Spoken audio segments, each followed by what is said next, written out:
Aku kira suamiku cuma pria biasa dengan masa lalu yang berat. Sampai suatu malam, polisi menggerebek rumahku, menjerumuskanku ke dalam perang keluarga yang dipenuhi manipulasi, uang, dan darah. Mereka menuduh suamiku kriminal, padahal dia hanya pewaris yang ingin hidup tenang.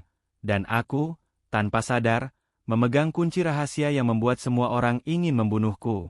Malam itu, peluru berterbangan, dan aku sadar, aku bukan lagi istri biasa.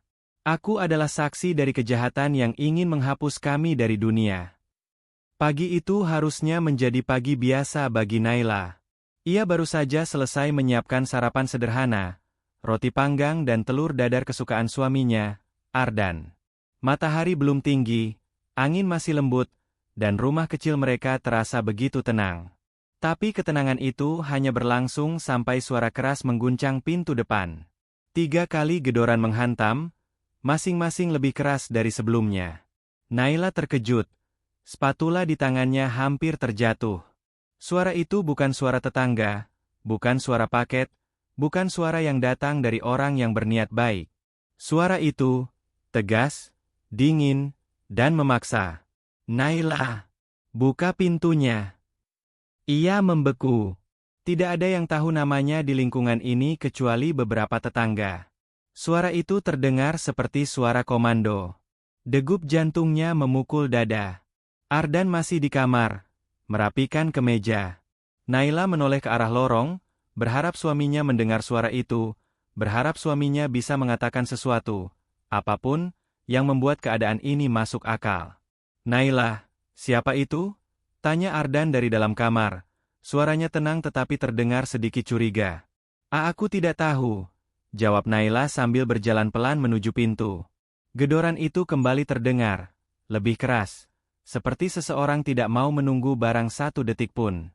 Naila mengintip melalui lubang kecil di pintu. Seketika napasnya tercekat.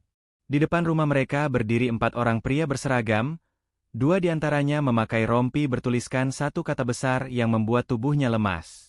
Polisi. Tangannya bergetar saat ia memutar kunci.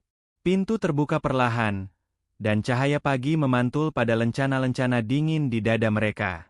Salah satu dari mereka menatapnya tajam, seolah sedang menilai kebohongan yang bahkan belum diucapkan. Apakah Anda Naila? Tanya seorang perwira dengan suara berat. Naila mengangguk pelan, tenggorokannya kering. Iya, ada apa ya, Pak? Raut wajah keras itu tidak berubah. Ia mengangkat selembar dokumen berstempel resmi dan berkata dengan nada yang membuat tulang belakang Naila bergetar. Kami dari Satuan Investigasi. Kami datang untuk menyerahkan surat penahanan untuk suami Anda. Naila membeku. Kata-kata itu seperti petir yang menyambar begitu dekat sampai telinganya berdengung. Surat penahanan? Suaminya? Ardan? Apa? Naila hampir tidak bisa bersuara. Suami saya? Tapi ada kesalahan. Suami saya tidak melakukan apa-apa. Para polisi tidak menjawab. 2 dari mereka mulai bergerak masuk tanpa menunggu izin. Naila terkejut dan berusaha menahan, tapi bahunya didorong dengan tegas. Mereka menyebar ke ruang tamu, dapur, dan lorong rumah. Mana suami Anda? Tanya polisi yang membawa surat itu. Naila ingin menjawab, tetapi suaranya hilang. Langkah kaki dari dalam rumah terdengar. Ardan muncul dari arah kamar, wajahnya kebingungan melihat rumah mereka diduduki polisi. Ada apa ini? Tanya Ardan. Tatapannya bergantian melihat Naila dan para petugas. Polisi itu menatap Ardan tajam, kemudian membacakan.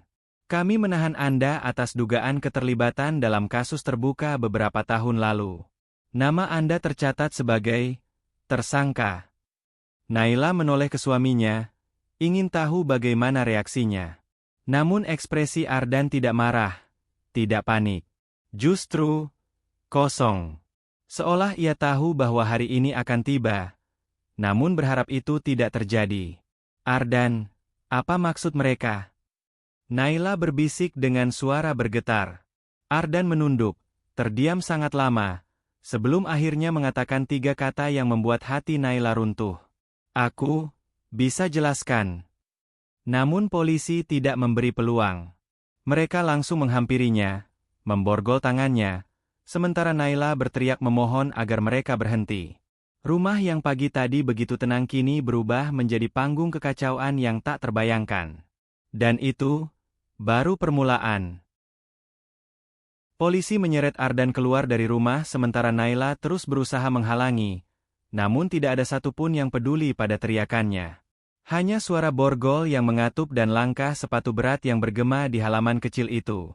Naila mengejar mereka sampai keluar, rambutnya berantakan, napasnya kacau, namun tatapannya tetap terpaku pada suaminya yang kini diperlakukan seolah penjahat kelas berat. "Pak, tolong. Suami saya bukan kriminal.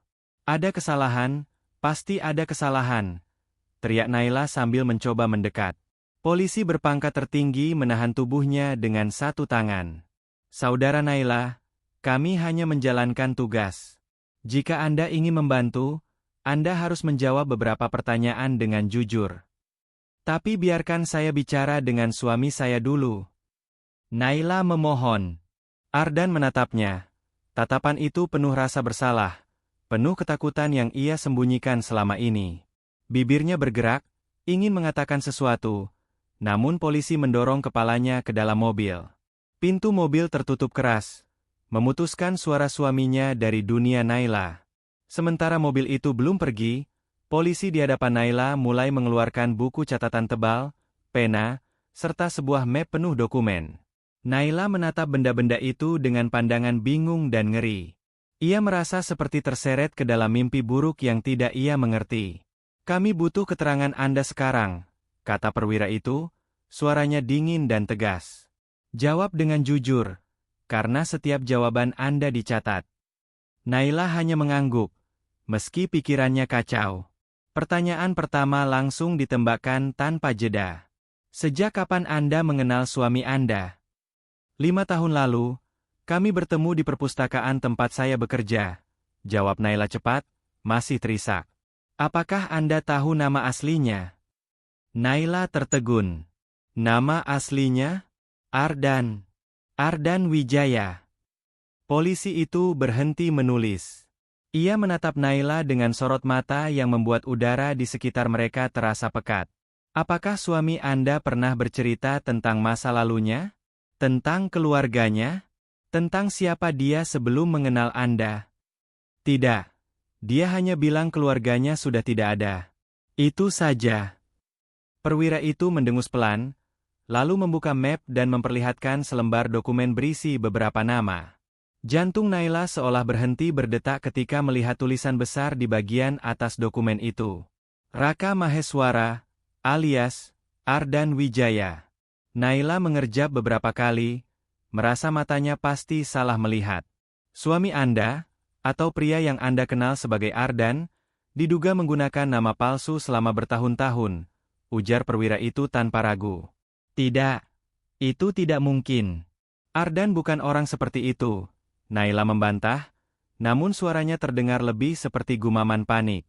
"Apakah benar dia tidak pernah mengajak Anda bertemu dengan keluarganya?" "Tidak pernah. Tidak sekalipun." Naila menelan ludah, tubuhnya goyah. "Benar, tapi itu karena dia bilang keluarganya sudah meninggal." Polisi itu menyimpan kembali dokumen, lalu mendekatkan wajahnya sehingga Naila bisa melihat bahwa ia tidak sedang bercanda. "Kami akan mengirimkan tim untuk menggeledah rumah Anda. Jika Anda bekerja sama, ini akan memudahkan proses. Suami Anda terlibat dalam sebuah kasus lama yang belum selesai. Kami mencari dokumen-dokumen penting yang mungkin disembunyikannya." "Dokumen apa?" tanya Naila pelan, hampir berbisik. Polisi itu tidak menjawab. Ia hanya menatap rumah Naila seolah sedang menilai berapa banyak rahasia yang bersembunyi di balik dinding itu. Mobil yang membawa Ardan mulai bergerak. Suara mesinnya memecah suasana yang sudah kacau. Naila secara refleks berlari mengejarnya, tapi polisi lain menahan bahunya. "Bu, jangan menghalangi." Naila memandang mobil itu menjauh, menyisakan debu yang berterbangan di jalanan kecil mereka. Dalam sekejap, seluruh hidupnya terasa hancur. Suaminya dibawa pergi tanpa penjelasan jelas, rumahnya akan digeledah, dan kini ia sendiri berdiri di tengah kekacauan yang tidak pernah ia siapkan diri untuk menghadapinya. Ia merasakan angin pagi berembus, namun rasanya dingin dan asing. Hari itu, Naila tahu satu hal. Apapun yang terjadi selanjutnya, hidupnya tidak akan pernah sama lagi. Naila berdiri terpaku di depan pintu rumahnya ketika para polisi mulai masuk satu persatu, membawa kotak-kotak plastik bening, kamera dokumentasi, serta sarung tangan. Tangannya gemetar hebat, tetapi ia tahu ia tak punya pilihan selain mengikuti mereka. Pintu rumah ditutup kembali dari dalam, dan semua terasa seperti adegan film kriminal yang tiba-tiba berubah menjadi kenyataan. Seorang polisi wanita mendekatinya, mendorong pelan bahunya agar ia duduk di kursi ruang tamu. "Tenang, Bu. Ini prosedur," ucapnya, meski nada suaranya tetap datar. Namun Naila tidak bisa tenang. Jantungnya berdegup cepat. Pikirannya dipenuhi tanda tanya yang saling tumpang tindih.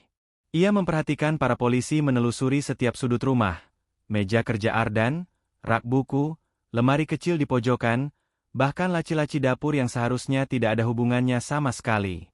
Setiap kali laci dibuka, Naila merasa seolah membuka sisi lain dari kehidupan suaminya yang selama ini ia kira sudah ia pahami. Namun semakin lama ia memperhatikan, semakin ia sadar betapa sedikitnya ia benar-benar tahu tentang Ardan. Di sudut ruang tamu, seorang polisi laki-laki tiba-tiba berseru, "Pak, saya menemukan sesuatu." Semua orang menoleh, termasuk Naila. Polisi itu memegang sebuah map coklat yang kelihatannya sudah lama disimpan. Map itu dikeluarkan dari bagian belakang rak buku, tempat yang bahkan Naila sendiri tidak tahu memiliki ruang kosong. Naila menegang. "Itu bukan milik saya. Saya bahkan tidak tahu ada ruang di situ." Polisi senior mendekati map itu, membukanya perlahan, dan melihat isinya. Wajahnya tidak menunjukkan emosi apapun, tetapi matanya berubah sedikit lebih fokus. Naila mencoba melihat isi map itu, namun polisi wanita menghalanginya. "Maaf, Bu.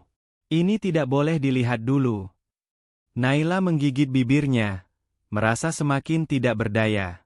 Polisi senior kemudian berbalik menatapnya. "Bu Naila, apakah Anda tahu bahwa suami Anda memiliki 2 kartu tanda pengenal berbeda?" Naila terhenyak. "2? Tidak. Saya tidak tahu apapun tentang itu."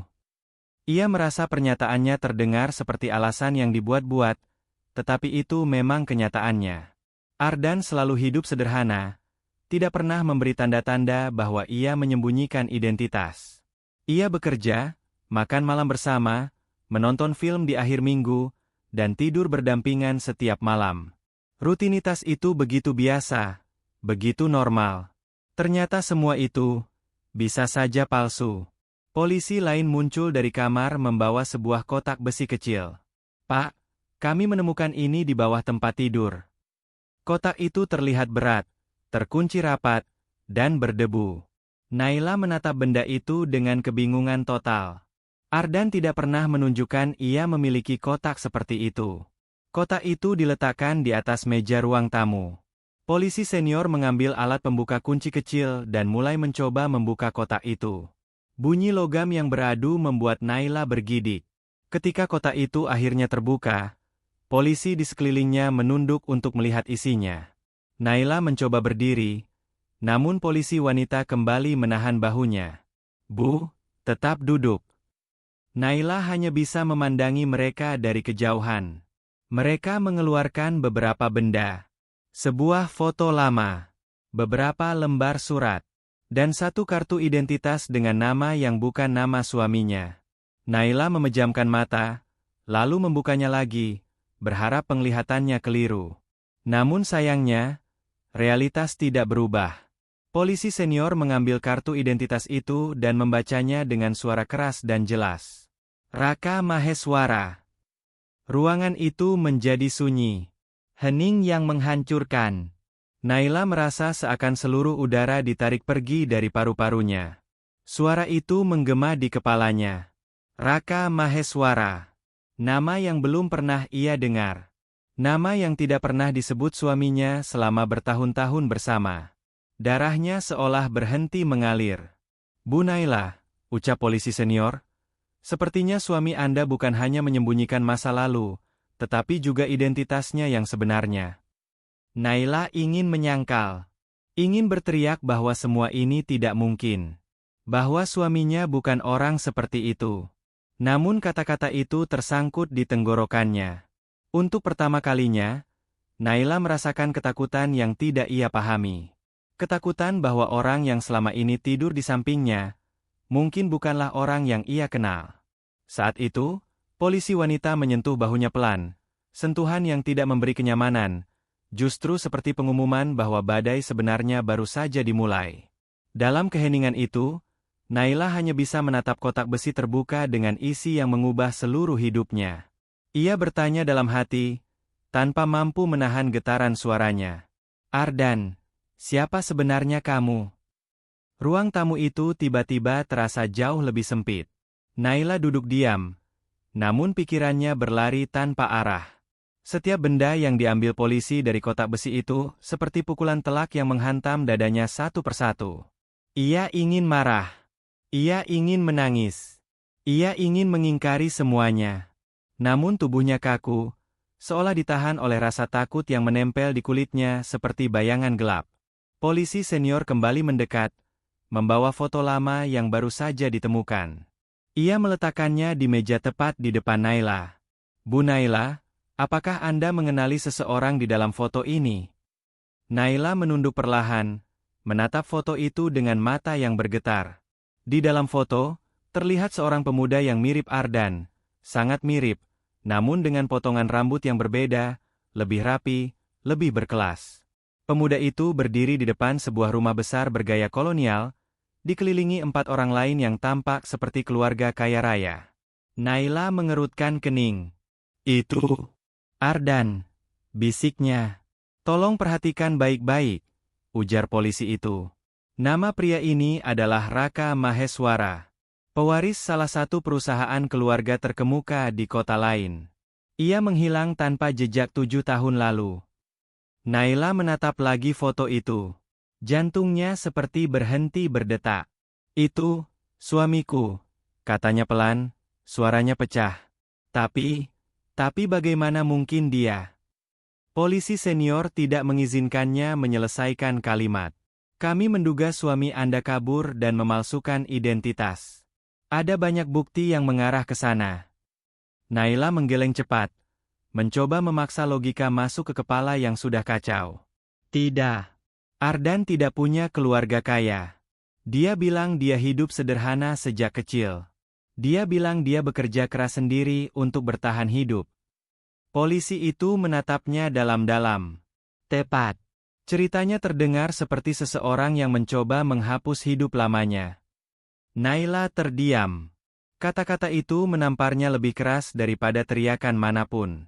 Polisi lain menghampiri sambil membawa 3 lembar surat yang terlipat rapi. Kami menemukan ini juga, Pak.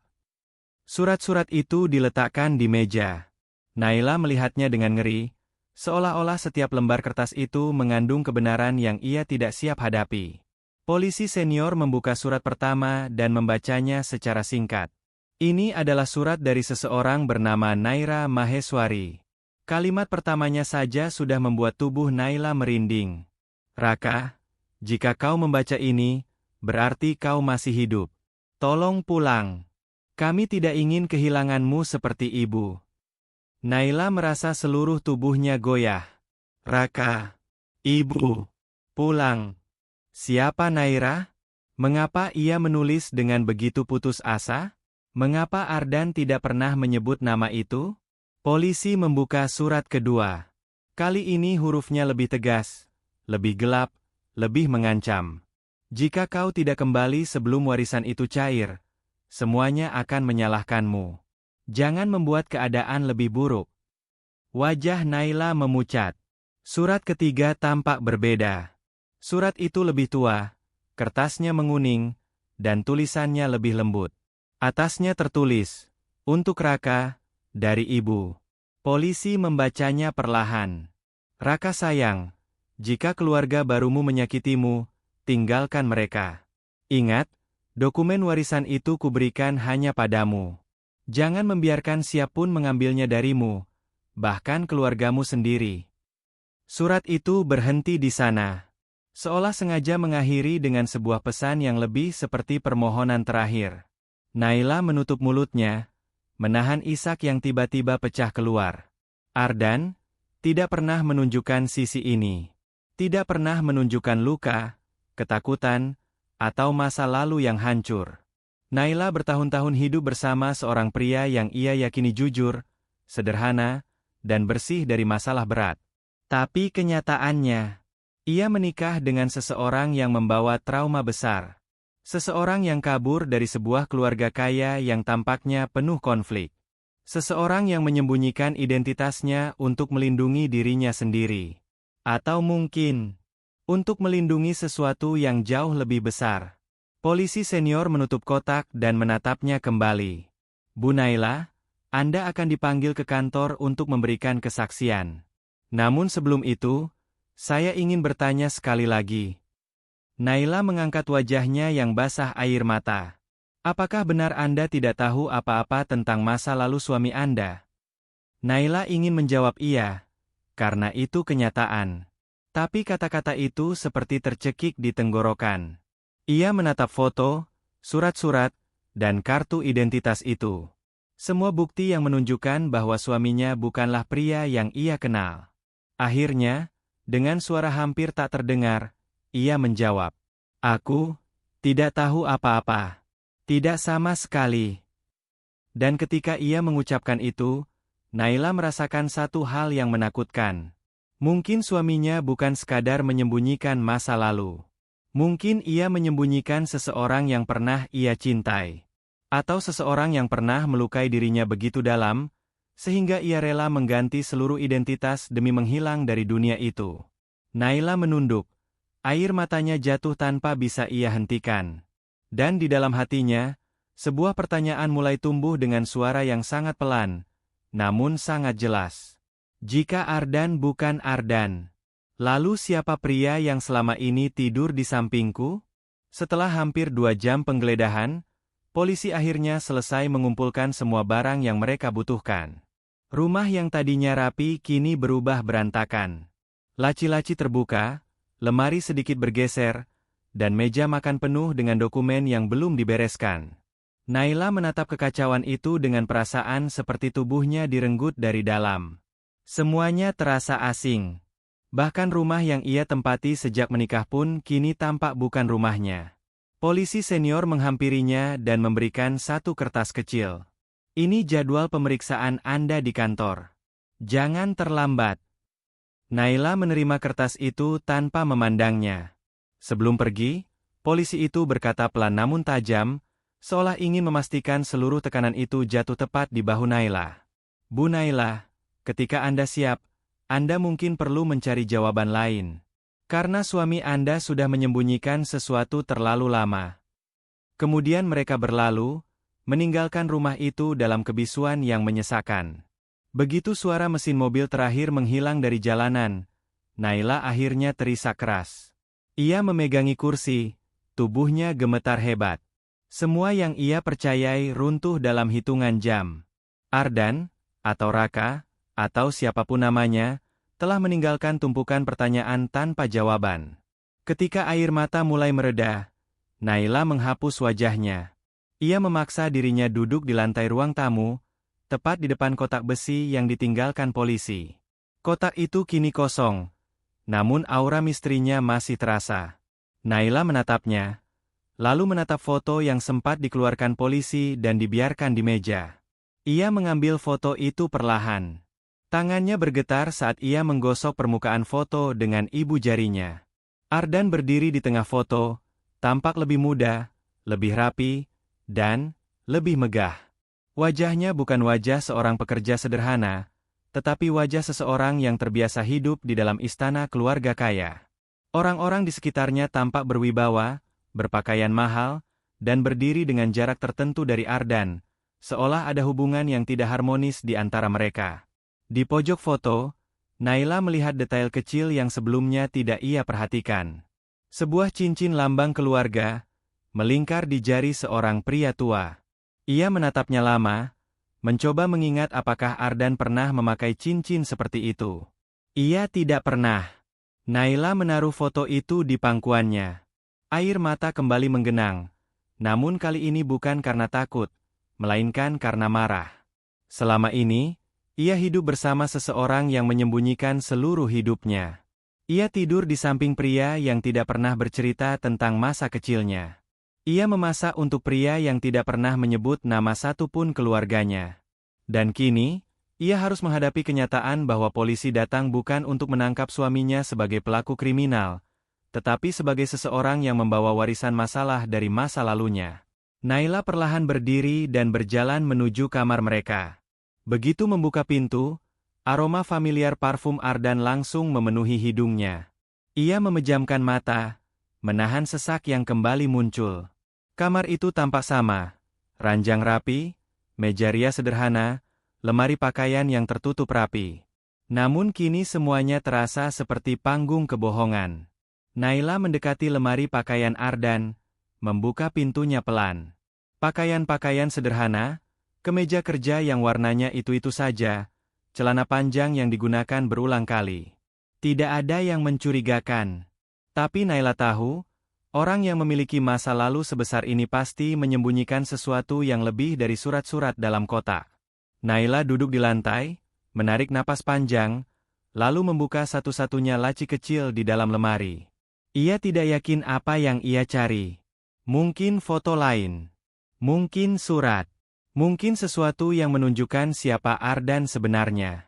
Namun yang ia temukan lebih mengejutkan dari itu. Di dalam laci, tersembunyi di balik tumpukan kertas tak berguna, ia menemukan sebuah kunci kecil berwarna perak. Kunci itu memiliki ukiran simbol kecil yang sama dengan lambang cincin di foto keluarga tersebut. Naila membeku. Ini bukan kunci lemari pakaian. Bukan pula kunci kotak besi tadi. Kunci ini jelas untuk sesuatu yang lebih penting. Ia mengangkat kunci itu di telapak tangannya, merasakan dinginnya logam menyentuh kulitnya. Jantungnya berdegup lebih cepat. Jika Ardan menyembunyikan ini begitu dalam, berarti ia menyimpan sesuatu yang bahkan lebih rahasia dari kotak besi itu. Sesuatu yang mungkin bisa menjawab semua pertanyaan. Atau membuka masalah yang jauh lebih besar. Naila menatap kunci itu lama, lalu akhirnya berbisik pada dirinya sendiri. Ardan, apa sebenarnya yang kau sembunyikan dariku? Dan untuk pertama kalinya sejak kejadian pagi itu, Naila merasakan sesuatu selain takut. Ia merasakan dorongan kuat untuk mencari kebenaran. Apapun risikonya. Malam itu, rumah terasa terlalu sunyi. Setelah polisi pergi, aroma udara di ruang tamu masih menyisa ketegangan, seakan dinding-dinding pun menyimpan percakapan yang baru saja terjadi. Aku duduk di sofa dengan napas terputus-putus, mencoba memahami apa yang sebenarnya terjadi. Namun pikiranku kacau, berlarian tanpa arah. Aku membuka berkas yang mereka tinggalkan tadi. Surat penahanan itu terasa dingin di tanganku.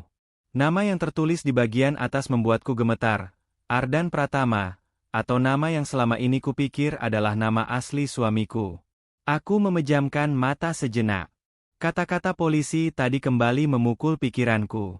Suami ibu diduga menggunakan identitas palsu. Dia terkait kasus lama yang belum selesai. Identitas palsu? Kasus lama? Bagaimana mungkin? Ardan bukan tipe laki-laki yang misterius. Dia selalu hangat, selalu terbuka, selalu membuatku merasa aman. Selama 3 tahun menikah dengannya, tidak sekalipun aku melihat tanda-tanda bahwa ia menyembunyikan masa lalu besar seperti ini. Tapi sekarang semuanya terasa seperti kepingan-kepingan puzzle yang selama ini tersembunyi. Aku teringat kejadian-kejadian kecil yang dulu sempat kuanggap tidak penting. Caranya selalu menolak di foto terlalu sering. Kebiasaannya mengganti nomor ponsel setiap beberapa bulan dengan alasan pekerjaan. Dan caranya selalu menutup laptop cepat-cepat saat aku lewat di belakangnya. Hal-hal kecil yang dulu kupikir hanya kebiasaan aneh, kini terasa seperti potongan kebenaran yang disamarkan. Perasaanku mulai campur aduk antara takut, marah, dan patah hati. Aku bangkit dan berjalan menuju lemari dokumen di kamar. Kutarik laci bawah tempat Ardan menyimpan berkas-berkas penting. Tanganku bergetar saat melihat sebuah map coklat yang belum pernah kulihat sebelumnya. Bagian depannya tidak bertuliskan apapun, hanya polos, kusam, dan terselip di belakang map asuransi. Aku menariknya pelan. Di dalamnya, ada fotokopi sebuah KTP dengan wajah Ardan, namun nama yang tertulis berbeda. Ada juga selembar surat keabsahan warisan, berusia hampir 20 tahun, yang sebagian tulisannya memudar, namun jelas menuliskan nama keluarga besar yang tidak pernah kudengar sebelumnya. Jantungku berdegup keras. Ardan, gumamku pelan, seolah dia bisa mendengarnya meski tidak ada di sini. Aku merasa seperti sedang menemukan pintu ke dunia yang sama sekali tidak kuketahui. Dunia yang ternyata suamiku sembunyikan dari awal. Lalu suara bergetar dari luar jendela menyadarkanku, suara sepeda motor yang berhenti tepat di depan rumah. Aku mendekati tirai perlahan. Dua pria berdiri di luar, tapi bukan polisi. Mereka tampak mengintai, memperhatikan rumah kami seperti sedang menunggu sesuatu. Salah satunya mengetuk-ngetuk helm yang ia bawa, seolah tidak sabar. Tubuhku seketika merinding. Mereka bukan orang lingkungan sini. Mereka bukan petugas. Dan mereka tidak datang hanya lewat. Ya Tuhan, apa mereka mencari Ardan, atau mencari aku? Aku mundur perlahan, menahan napas, agar tidak ada satu suara pun yang terdengar dari dalam rumah. Di malam yang sunyi itu, untuk pertama kalinya dalam hidupku, aku merasa rumahku sendiri bukan lagi tempat yang aman. Pintu ruang tamu belum sempat kututup ketika dering ponselku kembali menggema. Kali ini bukan nomor asing, melainkan nomor suamiku, Ardan. Napasku langsung tercekat. Dengan tangan bergetar, aku menekan tombol hijau. Alia, jangan panik. Suaranya terdengar lelah, berat, dan seperti berbisik dari tempat yang jauh. Ardan, di mana kamu? Polisi baru saja pergi. Kenapa mereka bilang kamu terlibat kasus lama? Kenapa mereka bawa surat penahanan? Apa yang sebenarnya terjadi? Beberapa detik hening. Hanya terdengar suara angin dan derap langkah samar, seolah dia sedang bersembunyi. Aku nggak bisa bicara lama, ujarnya. Tapi kamu harus percaya, aku nggak melakukan yang mereka tuduhkan. Nggak melakukan apa? Mereka bilang kamu melarikan diri pakai nama palsu. Ardan, tolong, jangan bikin aku bingung begini. Dia menarik napas panjang, seperti menimbang sesuatu yang berat. Alia, dengarkan aku baik-baik. Ada orang yang ingin aku hilang. Mereka bukan hanya ingin harta warisan, mereka ingin menutupimu juga kalau perlu. Darahku seakan membeku. Siapa? Keluarga tiriku. Suaranya merendah penuh kebencian yang selama ini tak pernah kutahu. Mereka memanipulasi semuanya. Masalah ini dimulai bertahun-tahun sebelum aku bertemu kamu. Aku kabur karena itu pilihan paling aman. Aku terdiam. Dunia terasa berputar. Kenapa kamu nggak bilang dari dulu? Tanyaku lirih. Karena aku ingin kamu hidup tenang. Dan aku ingin percaya kalau masa lalu itu nggak akan menyusulku lagi. Ia terdengar menahan napas, lalu berbisik cepat. Alia, polisi itu, sebagian besar sudah dikuasai keluargaku. Mereka pakai jalur hukum buat memaksaku kembali dan menyerahkan dokumen warisan. Mereka pikir dokumen itu aku bawa. Padahal, dokumen aslinya sudah hilang sejak lama. Aku menelan ludah. Tapi aku... Alia, kamu harus hati-hati. Kamu akan jadi target kalau mereka pikir kamu tahu sesuatu. Suaranya makin jauh, seperti dia sedang bergerak cepat. Aku akan hubungi kamu lagi kalau aman. Ardan, jangan tutup dulu. Aku masih... Klik. Sambungan terputus. Aku berdiri mematung di tengah ruang tamu. Detak jantung memukul telingaku sendiri. Segalanya berubah dalam hitungan jam. Suamiku buron, polisi datang membawa surat penahanan, dan kini ternyata keluarganya sendiri sedang memburu kami. Aku menatap ponselku yang masih bergetar pelan. Kata-katanya terngiang jelas. Mereka ingin kamu hilang kalau perlu. Tenggorokanku terasa kering. Ini bukan lagi sekadar masalah keluarga. Ini sudah masuk wilayah berbahaya, dan aku sendirian. Aku terus menatap pintu depan dari balik tirai. Dua pria itu tidak bergerak pergi. Mereka hanya berdiri di sana, saling berbicara pelan, sesekali melihat ke arah rumah seolah menunggu tanda bahwa ada seseorang di dalam. Jantungku berdetak begitu keras sampai rasanya terdengar di seluruh ruangan. Aku merunduk, menjauh dari jendela, lalu meraih ponselku dengan tangan gemetar. Nomor Ardan sudah kutekan berkali-kali sejak tadi, tapi selalu tidak aktif. Sekarang, aku tidak punya siapapun untuk dihubungi. Tidak ada keluarga dekat. Tidak ada tetangga yang cukup kenal. Tidak ada siapapun. Aku benar-benar sendirian. Langkah kakiku tertatih menuju dapur, mencoba mencari tempat yang aman, tapi rumah yang selama ini terasa penuh kehangatan mendadak berubah seperti labirin yang membuatku semakin terperangkap. Aku merunduk di samping meja makan, mencoba berpikir jernih, tapi suara hati kecilku hanya berkata satu hal. Mereka bukan orang baik. Setelah beberapa menit yang terasa seperti berjam-jam, suara mesin motor kembali terdengar. Aku nekat mengintip dari lubang kecil di tirai. Mereka berbicara pendek, lalu salah satunya mengambil ponsel dan mengarahkan kamera ke rumahku. Dia mengambil foto. Aku menahan napas. Beberapa saat kemudian, mereka akhirnya pergi, meninggalkan jalanan depan rumah. Tapi bukannya lega, ketakutanku justru semakin menjadi. Karena kalau mereka pergi setelah mengambil foto rumahku, berarti mereka bukan mencari Ardan. Mereka sedang memastikan kalau aku berada di dalam. Aku terduduk di lantai, tubuhku melemas. Semua terasa semakin mengerikan. Polisi tadi siang, dua pria asing malam ini, kemudian Ardan yang mengatakan keluarganya mampu menggerakkan aparat hukum. Pikiranku berputar. Jika mereka memang memanipulasi polisi untuk menangkap Ardan, maka mereka juga bisa saja menggunakan cara lain untuk mendapatkan apapun yang mereka inginkan, termasuk mencariku. Tapi, kenapa aku? Tanyaku pada diriku sendiri. Aku menatap map coklat yang kubawa sejak tadi, tergeletak di meja ruang tamu. Map tanpa nama. Dokumen warisan yang kusam. Fotokopi KTP dengan nama berbeda. Lalu semuanya menyatu menjadi satu dugaan yang menyesakan.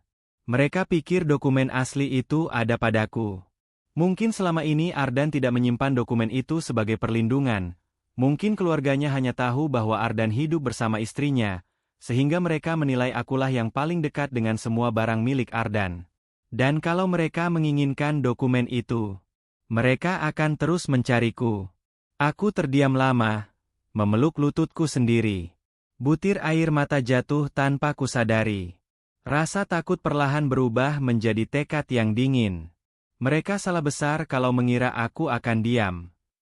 Aku berdiri, meraih map coklat itu, lalu kembali ke kamar. Dengan langkah cepat, kuambil tas ransel kecil dan memasukkan map tersebut ke dalamnya. Jika keluarga tirinya memalsukan tuduhan dengan bantuan polisi, maka aku tidak bisa mempercayai siapapun. Satu-satunya yang bisa kulakukan hanyalah menemukan kebenaran, dan menemukan Ardan. Karena semakin lama aku menatap dokumen itu, semakin aku sadar. Ini bukan hanya tentang warisan. Ini tentang hidup dan mati. Dan aku baru saja masuk ke medan yang tidak pernah kupilih, tapi kini tidak bisa kuhindari. Malam itu terasa panjang, namun aku tidak bisa tidur. Setiap bayangan kecil di dinding membuatku tersentak. Setiap suara motor yang melintas membuatku memeluk tas berisi dokumen itu semakin erat. Aku tahu, bertahan di rumah hanya akan membuatku semakin mudah ditemukan. Aku harus keluar. Tapi kemana? Aku duduk di tepi ranjang, memandangi tas ransel kecil itu. Di dalamnya, map coklat dengan isi yang belum sepenuhnya kupahami seolah berdenyut seperti sesuatu yang hidup, seperti rahasia besar yang selama ini berusaha disembunyikan Ardan. Aku harus tahu apa isi dokumen ini, gumamku lirih. Dengan hati-hati, aku membuka map tersebut kembali. Ada 3 lembar dokumen yang tampak paling penting. Yang pertama, fotokopi KTP Ardan dengan nama berbeda. Yang kedua, surat keabsahan warisan yang setengah pudar. Dan yang ketiga, yang baru kusadari ada di bagian paling belakang, sebuah foto keluarga. Aku tertegun. Foto itu memperlihatkan Ardan kecil, mungkin usia 8 atau 9 tahun. Dia berdiri di antara seorang pria yang tampak berwibawa dan seorang wanita berwajah lembut. Tapi yang membuatku bergidik adalah sosok dua anak lain yang berdiri sedikit jauh di belakang mereka. Tatapan mereka menusuk kamera, dingin dan penuh rasa iri. Dua anak itu, pasti saudara tirinya. Aku merasakan sesuatu yang aneh di dadaku. Seakan foto itu bukan sekadar gambar lama, melainkan peringatan. Kalau mereka sudah manipulatif sejak kecil, gumamku, aku tidak bisa membayangkan seperti apa mereka sekarang. Aku meraih dokumen warisan itu. Pada bagian bawah, ada tanda tangan notaris dan segel resmi. Tapi yang lebih mengejutkan adalah nama pewaris yang tertulis di bagian atas. Ardan Wiratmaja, ahli waris tunggal. Tenggorokanku tercekat. Ahli waris tunggal? Berarti semua harta keluarga itu seharusnya jatuh ke tangan Ardan? Lalu sebuah detail kecil yang baru kusadari membuat bulu kuduku meremang. Di bagian catatan kaki, ada pecahan kalimat yang masih bisa dibaca. Sebelum mencapai usia dewasa, segala aset akan berada di bawah pengawasan wali sementara. Wali sementara. Itu berarti keluarga tiri Ardan. Dan jika dokumen ini terbuka ke publik, Ardan bisa mengambil kembali semuanya. Kendali, kekuasaan, harta, semua akan lepas dari tangan mereka. Jadi ini alasan mereka mengejarnya, bisikku. Matahari mulai merayap naik di balik jendela ketika keputusan itu akhirnya kutetapkan. Aku harus mencari seseorang yang bisa menjelaskan dokumen ini. Seseorang yang mungkin terlibat ketika dokumen ini dibuat. Nama notaris di pojok bawah masih terbaca jelas. Aku mencatatnya. Sekarang hanya ada satu masalah. Kalau polisi sudah dikendalikan, aku harus bergerak tanpa meninggalkan jejak. Aku meraih hoodie, mengikat rambutku, dan mengenakan masker. Dengan hati-hati aku mematikan semua lampu, memastikan tidak ada tanda kehidupan dari luar. Tas ransel ku pegang erat. Begitu keluar rumah, angin pagi yang dingin menyapu wajahku, namun tidak cukup untuk menenangkan rasa was-was yang terus mengikutiku. Aku menoleh ke kanan dan kiri, memastikan tidak ada mobil mencurigakan atau orang yang mengawasi. Jalanan sepi, hanya suara burung yang mulai bangun. Aku menarik napas panjang. Baik, Alia, kataku pada diri sendiri. Mulai hari ini, kebenaran harus kamu cari sendiri. Aku melangkah cepat menuju jalan kecil di belakang rumah, memotong rute agar tidak terlihat kamera CCTV tetangga. Setiap langkah terasa berat. Setiap bayangan terasa mengancam, tetapi aku terus berjalan. Karena semakin lama aku memikirkan Ardan, semakin aku yakin bahwa ia tidak berbohong. Dan semakin aku yakin bahwa apapun yang terjadi setelah ini, aku tidak punya pilihan selain maju dan menghadapi semuanya. Perjalananku membawa langkahku ke sebuah jalan setapak yang jarang dilewati orang. Aku tidak berani mengambil rute utama. Terlalu berisiko jika ada yang mengawasi. Di sisi lain kota, alamat notaris yang tercantum di dokumen itu menunggu, tempat yang mungkin menyimpan jawaban pertama dari benang kusut masa lalu Ardan. Udara pagi terasa lembab. Setiap kali aku menoleh ke belakang, rasanya seperti ada seseorang yang mengikuti, meski jalan kosong. Kecurigaan itu seperti bayangan yang menempel pada tubuhku. Aku mempercepat langkah, memeluk tas ransel di dadaku agar lebih dekat. Setelah hampir setengah jam berjalan, aku memasuki jalan raya kecil. Bus kota berhenti di halte, pintunya terbuka lebar. Aku masuk tanpa menoleh ke siapapun dan duduk di pojok belakang, berusaha tidak mencuri perhatian. Dari balik masker, mataku terus mengawasi jendela, takut kalau-kalau ada motor yang mengikuti. Bus mulai bergerak. Barulah aku bisa menghembuskan napas yang selama ini kutahan. Namun ketegangan itu tidak benar-benar hilang. Di dudukanku, aku kembali membuka foto keluarga dari map itu. Tatapan dua anak tiri Ardan, tatapan penuh iri dan dendam, tatapan yang seolah menembus waktu dan menatapku kini. Mengingat foto itu saja sudah cukup membuatku merinding. Mereka pasti telah tumbuh menjadi orang yang jauh lebih berbahaya. Saat bus berhenti di lampu merah, aku melihat sesuatu dari jendela, sebuah mobil hitam. Pada awalnya, aku tidak peduli. Namun ketika mobil itu berhenti persis di samping bus, jantungku serasa dililit tali. Karena di dalam mobil itu, seorang pria dengan wajah asing sedang menatap ke arahku. Aku spontan menunduk. Apa dia melihatku? Atau cuma perasaanku? Aku menutup wajah dengan hoodie, pura-pura menyesuaikan tas. Dari kaca bus yang buram, aku melihat mobil itu tetap diam, tetapi pria di dalamnya tidak mengalihkan pandangan. Bus kembali berjalan. Mobil itu ikut bergerak di belakang kami. Aku menelan ludah. Tidak mungkin mereka menemukanku secepat ini. Tidak mungkin. Tapi semua kemungkinan bisa terjadi, mengingat dokumen yang kubawa dan jaringan keluarga tiri Ardan yang tampaknya begitu luas. Aku menempelkan tubuh ke kursi bus, menahan napas. Mobil itu terus mengikuti hingga 3 pemberhentian berikutnya.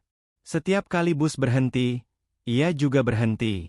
Setiap kali bus bergerak, ia mengikutinya di jalur yang sama.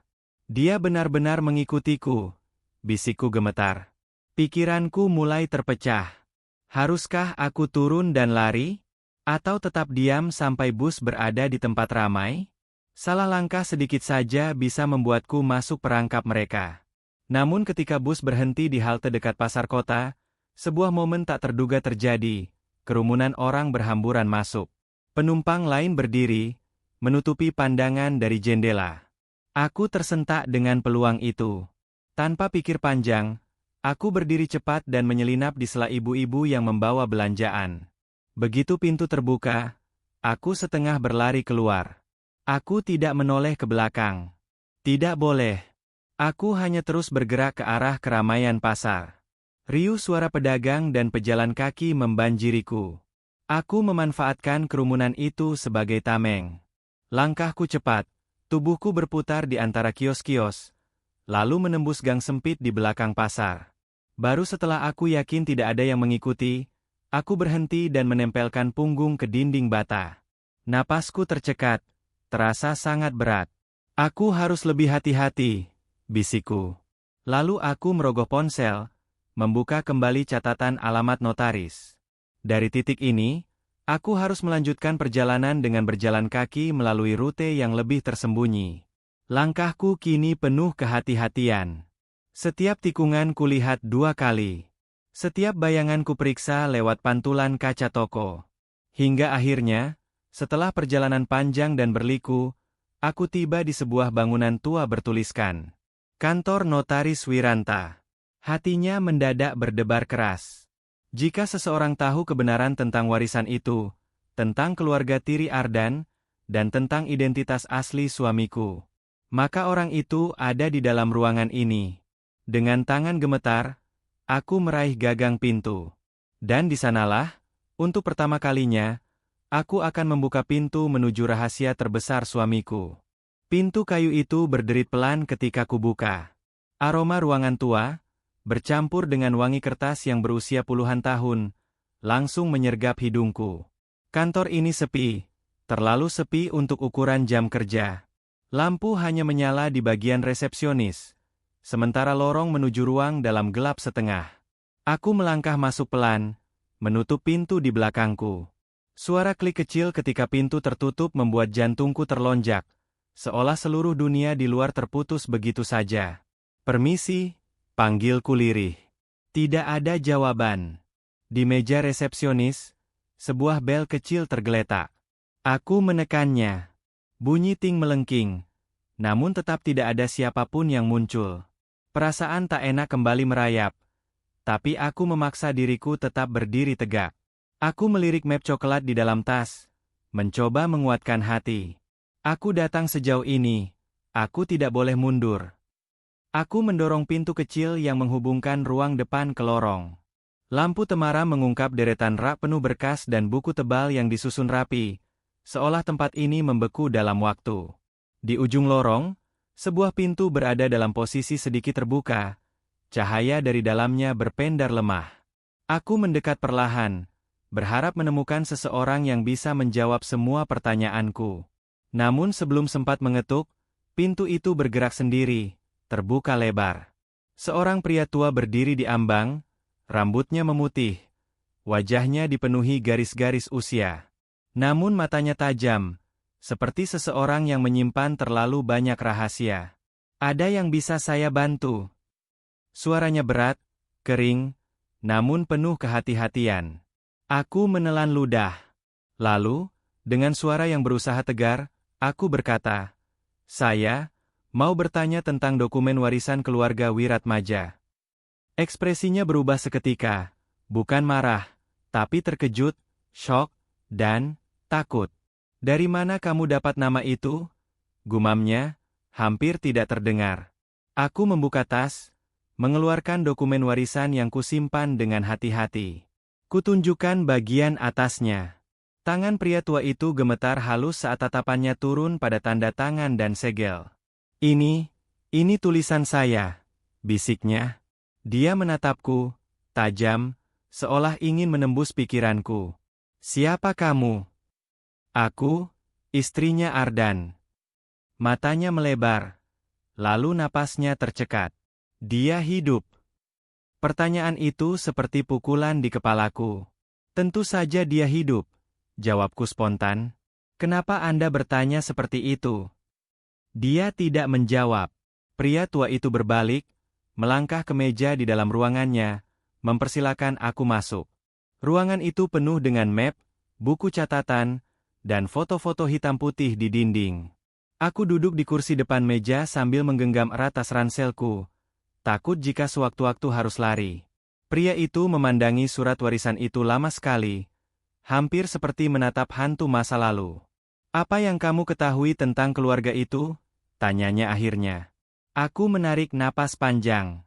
"Hanya satu hal, mereka mencoba menangkap Ardan dengan tuduhan palsu, dan mereka mengejar saya karena mengira dokumen ini ada pada saya." Pria tua itu memejamkan mata, menahan rasa getir. Aku sudah memperingatkan mereka bertahun-tahun lalu, bahwa suatu hari kebenaran bisa kembali menelan mereka. Aku mencondongkan tubuh. "Apa sebenarnya yang terjadi?" Dia membuka laci, mengambil sebuah buku catatan lusuh, lalu meletakkannya di antara kami. Sampulnya bertuliskan nama keluarga yang sama dengan surat warisan. Keluarga Wiratmaja adalah keluarga kaya dengan sejarah yang kelam. Bukan karena uang mereka, tapi karena orang-orang yang bersedia melakukan apapun demi mendapatkannya. Pria tua itu menatapku, mata tuanya menyimpan luka yang dalam. Ardan adalah pewaris tunggal, bukan karena dia yang paling berhak, tapi karena dialah satu-satunya yang tidak ikut dalam permainan kotor mereka. Aku terdiam. Pikiranku berputar. "Apa Anda tahu siapa yang mengejarnya?" Dia menghela napas panjang, seperti menyerah pada sesuatu yang tidak bisa ia ubah. "Dua anak tiri itu, mereka mendatangi saya 18 tahun lalu setelah kematian ayah Ardan. Mereka memaksa saya memalsukan dokumen agar mereka mendapatkan hak atas semuanya. Aku menolak. Aku membekap mulutku. Mereka mengancam nyawaku, keluargaku, semua orang di sekitarku. Dan pada akhirnya, mereka berhasil memanipulasi sistem hukum." Ruangan itu tiba-tiba terasa dingin. "Dan Ardan?" tanyaku pelan. Pria tua itu menatapku dengan kesedihan berat.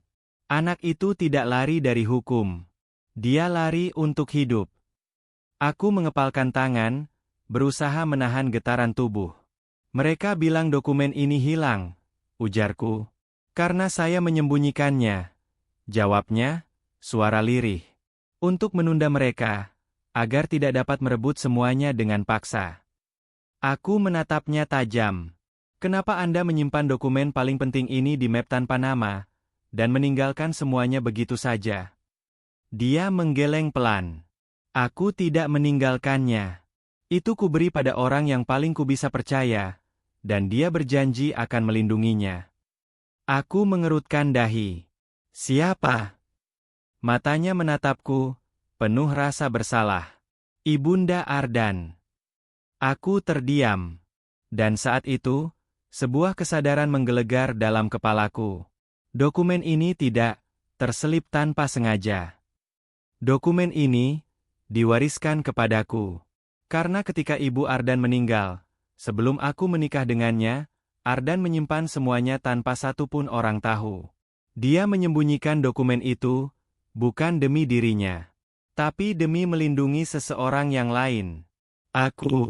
Aku menatap pria tua itu lama sekali. Kata-katanya menggema di dalam kepalaku, menghantam dinding-dinding pikiranku tanpa ampun. Dokumen itu diserahkan kepada Ibu Ardan. Dan ketika wanita itu meninggal, Ardan menyimpannya. Lalu entah bagaimana, dokumen ini berpindah ke tanganku. Dia tidak pernah berniat melibatkanmu, kata pria tua itu, suaranya serak, penuh kelelahan. Kalau dia tahu apa yang sedang terjadi sekarang, dia pasti akan menyesal, karena kamu ikut terseret dalam urusan yang tidak seharusnya. Aku menunduk, memegangi map coklat itu erat-erat. Ada rasa sesak di dadaku. Antara rindu pada Ardan, marah karena ia menyembunyikan semuanya, dan rasa takut karena aku kini diburu oleh orang-orang yang bahkan tidak pernah kutemui. Pria tua itu kembali berbicara. Keluarga itu tidak mengejar uang. Mereka mengejar kendali. Dan selama dokumen ini ada, mereka tidak memiliki legitimasi penuh atas segalanya. Tanpa ini, semua harta itu bisa diperebutkan kembali. Aku mengangkat wajah, menatapnya lekat-lekat. Jadi mereka ingin menghancurkan dokumen ini. Dia menggeleng pelan. Tidak. Mereka ingin menggunakannya untuk kepentingan mereka sendiri.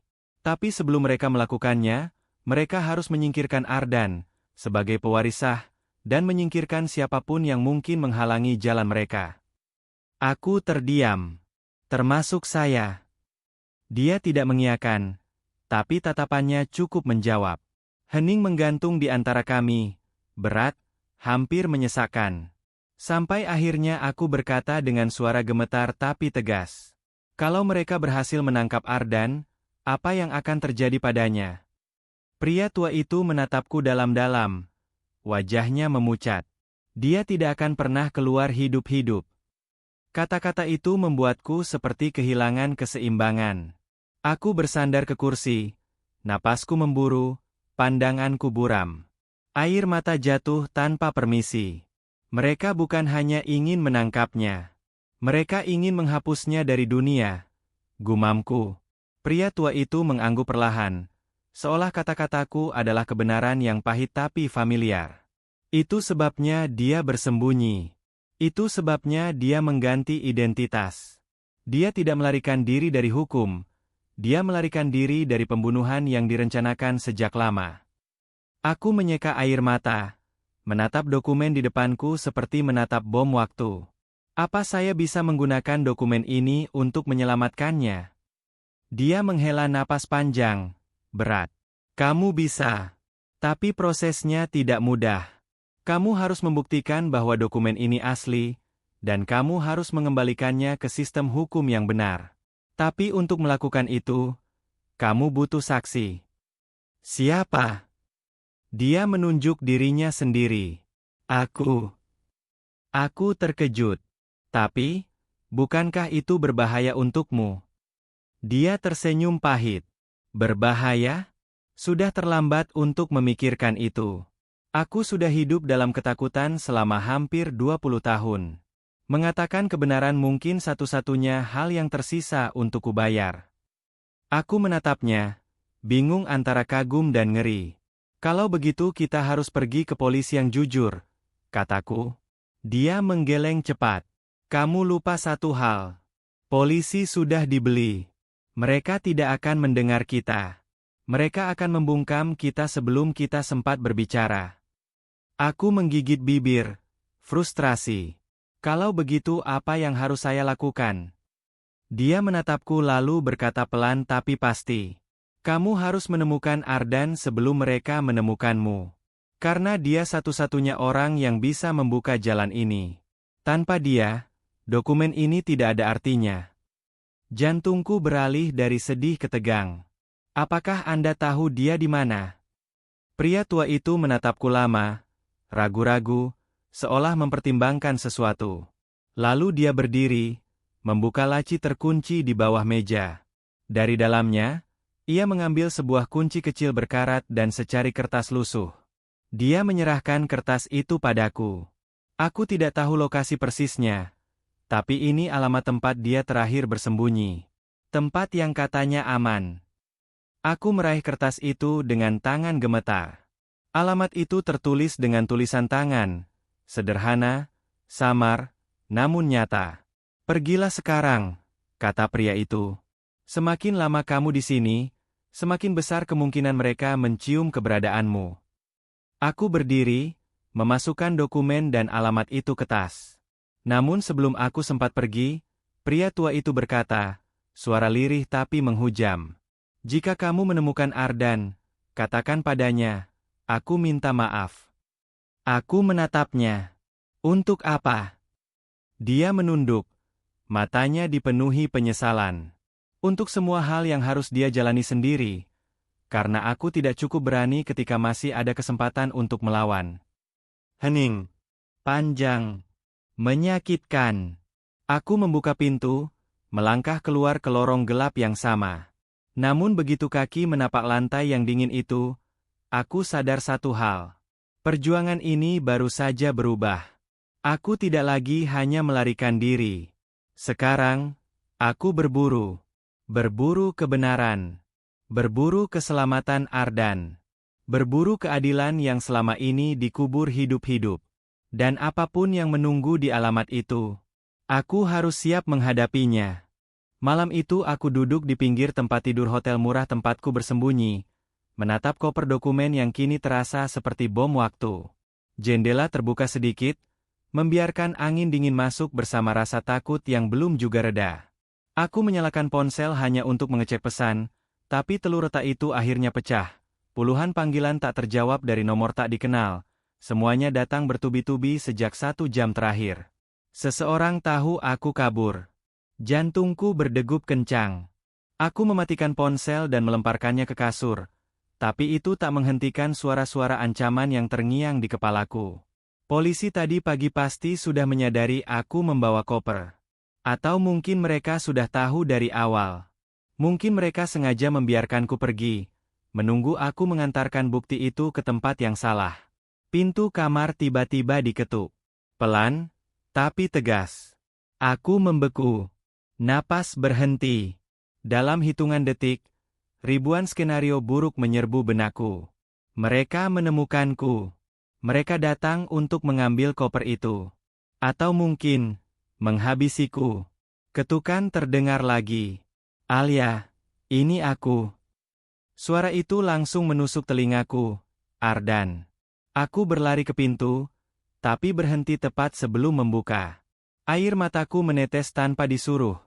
Seperti tubuhku sudah lelah menahan semuanya sendirian. Aku membuka pintu perlahan, dan di baliknya berdiri seorang pria dengan wajah kuyu, kumis tak terurus, dan mata yang dipenuhi kelelahan sekaligus kepanikan. Wajah yang sama, tapi seolah puluhan tahun lebih tua dibanding terakhir kali aku melihatnya. Ardan memelukku begitu pintu terbuka cukup lebar. Pelukannya gelap, mendesak, seolah dia tak ingin melepaskan lagi.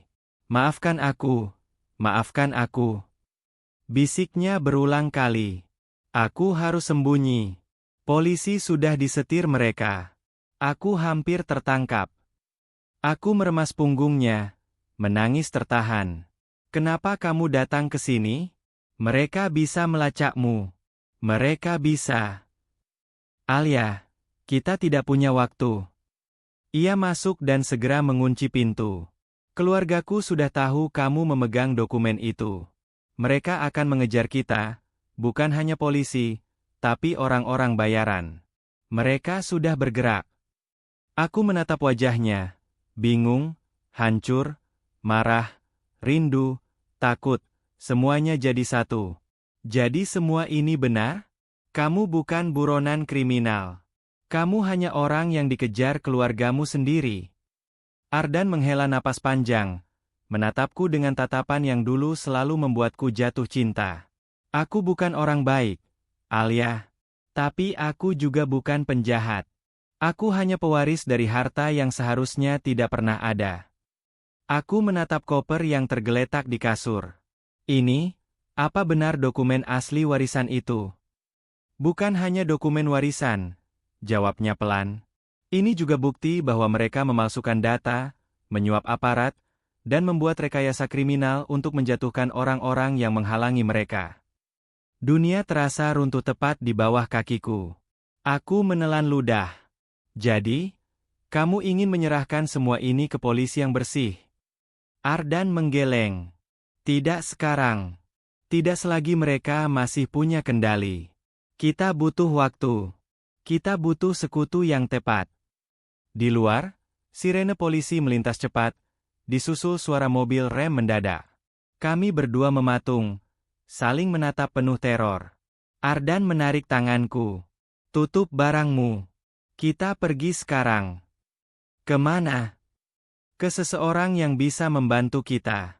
Seseorang yang keluargaku benci sampai mati. Ketukan keras terdengar dari pintu depan. Kali ini bukan pelan, tapi brutal, seperti ingin menerobos masuk. Ardan menatapku dengan tatapan putus asa. Alia, jangan takut, tapi apapun yang terjadi, tetap dekat sama aku. Pintu kembali dihantam. Suara laki-laki berteriak kasar memanggil namaku. Dan dalam sekejap, aku sadar, perburuan bukan akan dimulai. Perburuan sudah sampai di depan pintu kami. Pintu itu terus dihantam, semakin keras, semakin brutal, seperti tak ada lagi batas antara kayu dan ancaman yang ingin masuk. Aku berpegangan pada tangan Ardan, dan aku bisa merasakan bagaimana tubuhnya, yang selama ini terlihat kuat, ikut bergetar. Dia tidak lagi pria yang tenang dan penuh perhitungan. Dia hanyalah seseorang yang terpojok, berusaha menyelamatkan satu-satunya hal yang masih nyata dalam hidupnya, aku. Alia, ikut aku. Sekarang. Bisiknya. Dia menarik koper dokumen, menyampirkannya di bahu, lalu mendorongku ke belakang ruangan. Koridor hotel berbau lembab dan tua. Lampunya berkedip-kedip seperti adegan film murahan, tapi malam itu terasa seperti panggung kematian. Ardan mengeluarkan kartu akses hotel lain, menekannya ke sebuah pintu samping yang menyatu dengan dinding, pintu darurat kecil yang mungkin tak pernah diperhatikan siapapun. Cepat! Desisnya. Di belakang kami, suara pintu kamar dijebol. Kayu pecah. Engsel hancur. Laki-laki berteriak kasar, menyebut namaku dengan nada yang membuatku merasa bukan manusia, tapi barang yang layak dikejar dan dirampas. Kami menuruni tangga darurat sempit. Langkah Ardan cepat, tapi terukur. Nafasku tersengal, dadaku perih, tapi aku tak berani bersuara. Saat hampir mencapai lantai bawah, kami mendengar langkah kaki lain dari arah tangga bawah, naik menuju kami. Kami berhenti mendadak. Ardan mendorongku ke dinding gelap, menempelkan tubuhku ke belakangnya, seolah ingin menjadi perisai hidup. Suara sepatu keras menghantam anak tangga, ritme teratur, berat, dan yakin. Mereka mengepung dari dua arah. Alia, dengarkan aku, Ardan berbisik cepat, matanya memindai situasi. Kalau sesuatu terjadi sama aku, jangan cari polisi. Cari orang yang namanya Reynaldi. Dia adalah satu-satunya orang yang bisa. Tidak. Aku membekap mulutnya. Jangan bicara seperti itu. Kita keluar dari sini bersama. Dia menatapku sejenak, seperti memotret wajahku untuk terakhir kali, dan senyum pahit muncul di bibirnya. Kalau hidupku cuma sisa 1 hari lagi, aku mau habiskan hari itu bersamamu, bukan lari dari bayangan mereka. Langkah kaki semakin dekat. Teriakan dari atas dan bawah, suara laki-laki asing memaki, menyebut nama suamiku, menyuruhnya menyerahkan koper itu atau mati di tempat. Ardan menarikku menuju pintu logam kecil di samping tangga. Dia membuka, dan angin malam menerjang wajah kami. Pintu itu mengarah ke gang belakang hotel yang gelap, sempit, dengan bau sampah membusuk. Tapi Ardan tersenyum lega. Ini jalan keluar. Kami baru melangkah 1 langkah.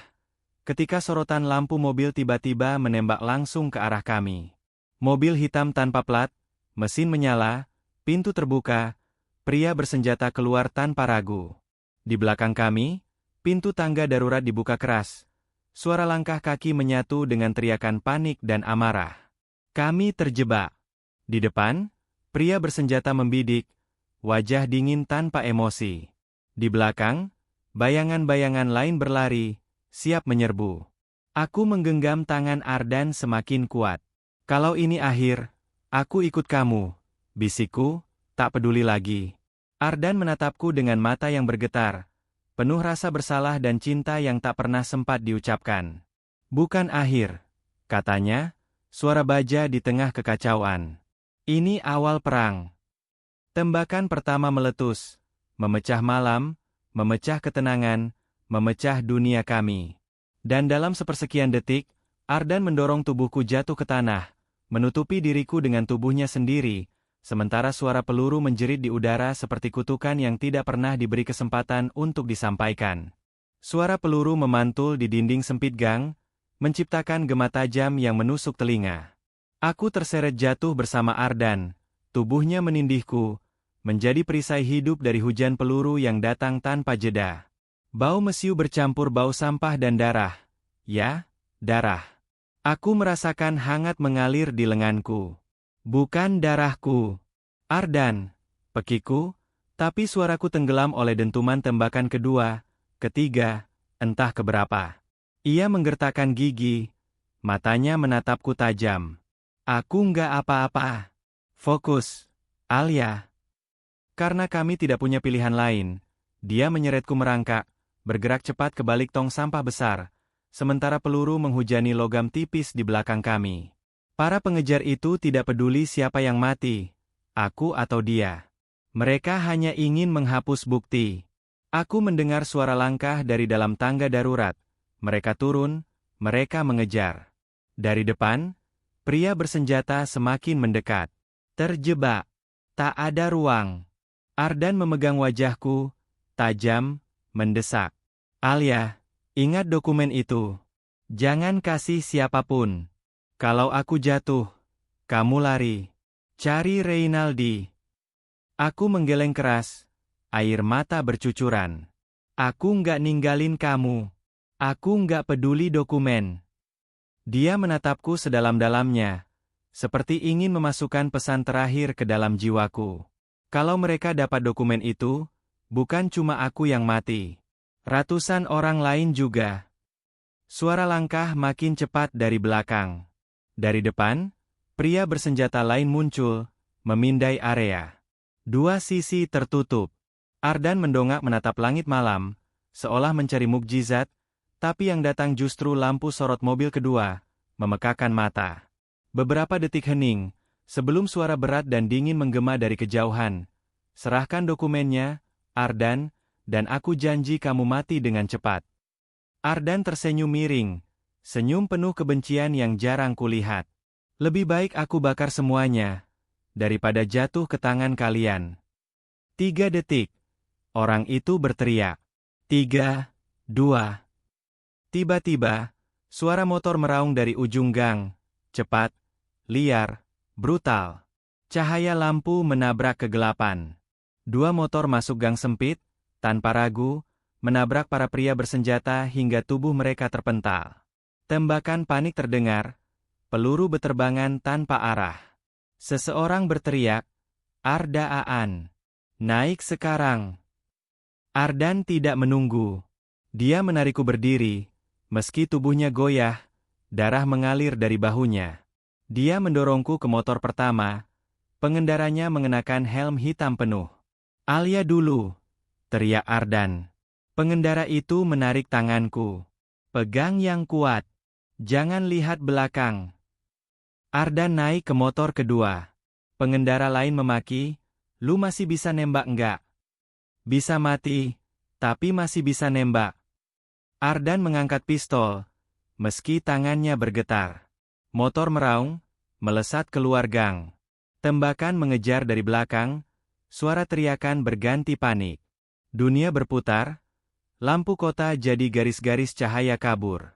Angin malam memukul wajahku, membuat mata perih, tapi aku tak menutupnya. Karena di antara semua kekacauan, aku melihat Ardan di motor belakang menembak sambil tertawa, seolah perang ini sudah miliknya sejak awal. Dan di detik itu, aku sadar.